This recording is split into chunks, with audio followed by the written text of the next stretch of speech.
தமிழக நலனை கருத்தில் கொள்ளாத எதிரணியினருக்கு வரும் தேர்தலில் தக்க பாடம் புகட்ட வேண்டும் என கழக துணை பொதுச் செயலாளர் திரு டிடிவி தினகரன் மகளிர் தின வாழ்த்துச் செய்தியில் தெரிவித்துள்ளார். திரு டிடிவி தினகரன் இன்று வெளியிட்டுள்ள வாழ்த்துச் செய்தியில், மனித குலத்தை வாழ்விக்கின்ற பெண் எனும் போற்றுதலுக்குரிய பெரும் சக்திக்கு நெஞ்சம் நிறைந்த உலக மகளிர் தின வாழ்த்துக்களை தெரிவித்துக் கொள்வதாக குறிப்பிட்டுள்ளார். பெண் குலத்தின் பெருமை மிகு அடையாளமாக தமிழ்நாட்டு மக்கள் மனங்களில் தாயாக தெய்வமாக வாழ்பவர் மாண்புமிகு புரட்சித் தலைவி அம்மா. அறிவுத் தெளிவையும் அசாத்திய துணிவையும் அணிகலன்களாக பெற்றிருந்த அம்மாவின் வழியில் மகளிர் மேம்பாட்டுக்கு உழைக்க அம்மா மக்கள் முன்னேற்றக் கழகம் உறுதியேற்கிறது.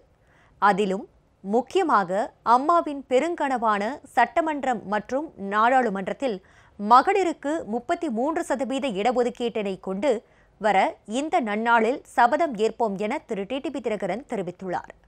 மகளிர் முன்னேற்றத்திற்காக அம்மா அறிமுகப்படுத்தி 12 ஆண்டுகள் சிறப்பாக செயல்பட்டு வந்த புது வாழ்வு திட்டம் தற்போது செயலற்ற நிலையில் இருக்கிறது. இந்த அவல நிலையை மாற்றி புது வாழ்வு திட்டத்தை புதுப்பொலிவோடு மீண்டும் செயல்படுத்தி மகளிர் வாழ்வில் மறுமலர்ச்சியை ஏற்படுத்தவும் அம்மா பெரிதும் ஆர்வம் காட்டி உருவாக்கிய மகளிர் சுய உதவி குழுக்களுக்கும் தற்போது பொலிவிழந்த நிலையில் இருக்கிறது. இந்த நிலையை மாற்றி அந்த குழுக்களைச் சேர்ந்த மகளிர் பொருளாதார நிலையில் தன்னிறைவை அடையும் வகையில் பலப்படுத்தவும் உறுதியேற்போம் என திரு டிடிவி தினகரன் தெரிவித்துள்ளார். வரும் மக்களவைத் தேர்தலில் அம்மா மக்கள் முன்னேற்றக் கழகத்தின் மூலமாக தமிழக மக்கள் கை காட்டுகிறவர். மத்தியில் பிரதமராக பொறுப்பேற்கும் போது நிச்சயமாக இக்கனவு நனவாகும் என திரு டிடிவி தினகரன் குறிப்பிட்டுள்ளார்.